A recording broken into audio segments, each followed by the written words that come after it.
Hello guys, welcome back to our channel. Already మనం different videos లక్ష్మీకాంత్వి చూస్తున్నాం కదండి. ఈ వీడియోలో working of the constituent assembly చూద్దాము. ఇప్పుడు చూసినట్టయితే first paragraph, the constituent assembly held it's first meeting on December 9, 1946. ఈ కాన్స్టిట్యూయెంట్ అసెంబ్లీ ఫస్ట్ మీటింగ్ అనేది December 9, 1946లో జరిగిందండి. దీనికి ముస్లిం లీగ్ వాళ్ళు బాయ్కాట్ చేశారు. అంటే వాళ్ళు separate state, Pakistan separate state కావాలి అని వాళ్ళు డిమాండ్ చేస్తున్నారు కాబట్టి వాళ్ళు ఫస్ట్ మీటింగ్కి రాకుండా బాయ్కాట్ చేశారండి. The meeting was thus attended by only 211 members. ఈ వాట్ ఎవర్ ఈ బ్రిటిష్ ఇండియాలో ఉన్న అంటే ముస్లిం లీగ్ తప్ప మిగతా వాళ్ళు 211 మెంబర్స్ కూడా అటెండ్ అవ్వడం జరిగింది. డాక్టర్ సచ్చిదానంద సిన్హా ఓల్డెస్ట్ మెంబర్ని టెంపరీ ప్రెసిడెంట్ ఆఫ్ ద అసెంబ్లీగా పెట్టడం జరిగింది. ఇదొక ఫ్రెంచ్ ప్రాక్టీస్ అండి. అంటే ఓల్డెస్ట్ మెంబర్ ఎవరైతే ఉంటారో ఆ ఓల్డెస్ట్ మెంబర్ని టెంపరీ ప్రెసిడెంట్గా పెడతారు. ఆ తర్వాత they will elect the president అనమాట. తర్వాత సచ్చిదానంద సిన్హా తర్వాత డాక్టర్ రాజేంద్ర ప్రసాద్ని ప్రెసిడెంట్ ఆఫ్ ద అసెంబ్లీగా ఎలెక్ట్ చేశారనమాట. And HC Mukherjee and VT కృష్ణమాచారిని వైస్ ప్రెసిడెంట్స్ ఆఫ్ ద అసెంబ్లీగా పెట్టడం జరిగింది. సో దీన్ని బట్టి మనకి ఏమర్థమైందంటే ఇద్దరు వైస్ ప్రెసిడెంట్స్ ఉన్నారండి, both HC Mukherjee and VT Krishnamachari. ఇప్పుడు ఆబ్జెక్టివ్స్ రెజల్యూషన్ చూద్దామండి. ఈ ఆబ్జెక్టివ్ రెజల్యూషన్ అనేది జవహర్లాల్ నెహ్రూ December 13, 1946న అసెంబ్లీలో ప్రజెంట్ చేయడం జరిగింది. ఈ ఆబ్జెక్టివ్స్ రెజల్యూషన్లు ఏంటి అంటే ఫండమెంటల్స్, ఈ కాన్స్టిట్యూషన్లో ఉండవలసిన మేజర్ ఫండమెంటల్స్ ఏంటి, ఫాలో అవ్వవలసిన రూల్స్ ఏంటి, అండ్ ఇవన్నీ కూడా ఫిలాసఫీ ఏంటి, ఇవన్నీ కూడా ఇందులో మెన్షన్ చేయడం జరిగింది. ఇందులో ఫస్ట్ పాయింట్ మనం చూసినట్టయితే, this constituent assembly declares its firm and solemn resolve to proclaim India as an independent sovereign republic and to drop for her future governance a constitution. అంటే ఏం లేదండి, ఇండియాని ఒక ఇండిపెండెంట్ అంటే స్వతంత్రం వచ్చింది అని, సావరెన్ అంటే ఫారెన్ పవర్స్, ఫారెన్ కంట్రీస్ ఏవి కూడా మన మీద ఆధీనం చేయడానికి లేదు అని, అండ్ రిపబ్లిక్ అంటే ఒక హెడ్ని ఎలక్ట్ చేయబడడం అనేది డిక్లేర్ చేశారనమాట తన ఫ్యూచర్ గవర్నెన్స్ కోసం. ఈ టెర్మినాలజీ అనేది కొంచెం లా రిలేటెడ్ టెర్మినాలజీ, కొంచెం లిటిల్ బిట్ డిఫికల్ట్, బట్ అర్థం చేసుకుంటే చాలా ఈజీగా ఉంటుందండి. ఇప్పుడు నెక్స్ట్ పాయింట్ మనం చూసినట్టయితే, where in the territories that now comprise British India, the territories that now form the Indian states and such other parts of India as are outside India and the states as well as other territories as are willing to be constituted into the independent sovereign India shall be a union of them all. అంటే ఏం లేదండి, ఇప్పుడు clarity లేదు. అంటే పాకిస్తాన్ ఇంకా విడిపోదో తెలియదు.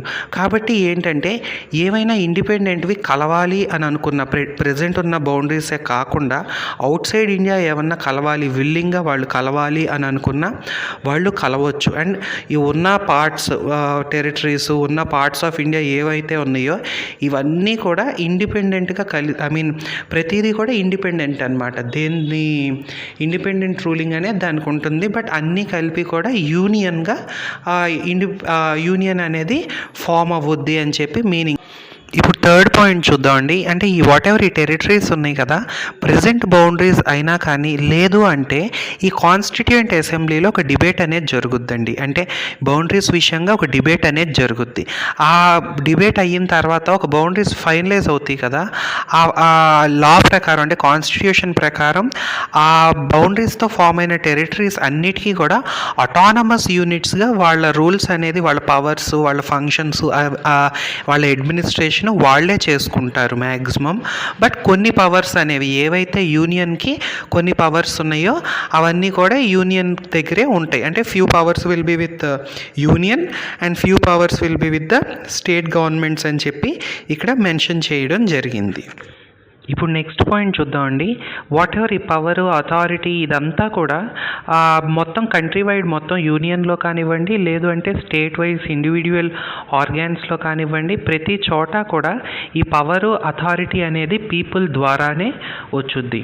Next fifth point చూసినట్టయితే, security of the people కానివ్వండి, జస్టిస్, సోషల్గా, ఎకనామికల్గా, ఆర్థికంగా, సామాజికంగా, పొలిటికల్గా ఈక్వాలిటీ అనేది ఉంటుంది. నెక్స్ట్ ఆపర్చునిటీ అనేది ఇస్తాం బిఫోర్ లా.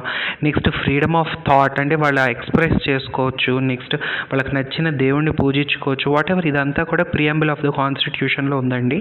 ఒకసారి ప్రియాంబుల్ చదవండి, మీకు క్లారిటీ వస్తుంది.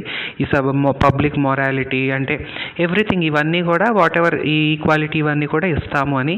Next very adequate safe guards, ఈ మైనారిటీస్, బ్యాక్వర్డ్స్గా ఉన్న మైనారిటీస్, ట్రైబల్ ఏరియాస్లో వాళ్ళని ముందుకు తీసుకొచ్చే ప్రయత్నం చేస్తాం అనేది 6th point. Next 7th point చూసినట్టయితే ఈ వాట్ ఎవర్ ఈ land rights, sea rights, air ఇవన్నీ కూడా మన టెరిటరీకి, అంటే ఇప్పుడు ఆంధ్రాలో ఉందనుకోండి, ఇది ఆంధ్ర అంటే ఆ ప్లేస్ వాళ్ళ ఇంటిగ్రిటీ, ఆ టెరిటరీ అనేది మనదే అని చెప్పి అకార్డింగ్ టు జస్టిస్, ఆ సివిలైజ్డ్ నేషన్స్ లా ప్రకారం మెయింటైన్ చేస్తాము అని. నెక్స్ట్ ఇంకో పాయింట్ ఏంటి అంటే మన ఏన్షియంట్ ల్యాండ్కి పూర్తి రైట్స్, అంటే ఒక ఆనరబుల్ ప్లేస్ అనేది ఇవ్వాలన్నమాట వరల్డ్లో. మనం దానికి అంటే వరల్డ్ పీస్కి, నెక్స్ట్ మన మానవుల వెల్ఫేర్ కోసం ఏదన్నా డెవలప్మెంటల్ యాక్టివిటీస్ చేయాలన్నా చేయొచ్చు. అంటే it should be for the benefit of the ancient land. మన వరల్డ్లో మన ల్యాండ్ యొక్క ఆనర్ని నిలబెట్టడానికి, గౌరవాన్ని నిలబెట్టడానికి. అవండి ఈ పాయింట్స్. సో వాట్ ఎవర్ ఈ రిజల్యూషన్ అనేది ఉంది కదండి, ఇది యునానిమస్లీ అందరూ కూడా యాక్సెప్ట్ చేయడం జరిగిందంటే ఎవరు వ్యతిరేకించలేదు. ఇది January 22, 1947 అందరూ కూడా యాక్సెప్ట్ చేయడం జరిగింది. దీని ఇన్ఫ్లుయెన్స్ వల్ల ఇంకా తర్వాత కాన్స్టిట్యూషన్ షేపింగ్ అవ్వనివ్వండి, ఇవన్నీ కూడా జరిగాయి. దీని మోడిఫైడ్ వెర్షనే ప్రియాంబుల్ ఆఫ్ ద కాన్స్టిట్యూషన్ అని మనం చెప్పొచ్చు. సో ఇది ఫ్రెండ్స్ ఈ యాక్ట్లో పాయింట్స్, వాట్ ఎవర్ ఈ రిజల్యూషన్ ఎవ్రీథింగ్ కూడా మీకు అర్థమైందని అనుకుంటున్నాను. తర్వాత ఇంకా కంటిన్యూషన్ అనేది నెక్స్ట్ వీడియోలో చూద్దాం. మీకు నచ్చినట్టయితే లైక్ చేయండి, మీ ఫ్రెండ్స్తో షేర్ చేయండి, మన ఛానల్ని సబ్స్క్రైబ్ చేయండి. Thank you for watching and happy learning.